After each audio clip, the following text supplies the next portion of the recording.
Welcome to Man Does Tech, where I solve the problems you didn't even know you had. In this video, I will explain how to program a Toyota Tundra key fob. First, sit in the driver's seat with all doors closed and unlocked. Insert your ignition key into the ignition and then remove it. This initial step prepares your vehicle for the programming sequence. Make sure you have all fobs you want to program with you. Now let's get your Tundra into programming mode. Close and open the driver's door twice within 5 seconds. Next, insert and remove the ignition key once. Repeat the door open and close sequence twice more. Finally, insert the key into the ignition and close the driver's door. The power door lock should cycle, confirming you are in programming mode. With the key in the ignition, turn it to the on position and then immediately back to off.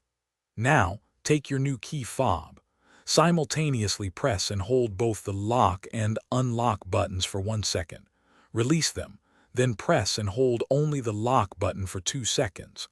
The door lock should cycle once, indicating your fob has been successfully programmed. To exit programming mode, simply remove the ignition key from the vehicle.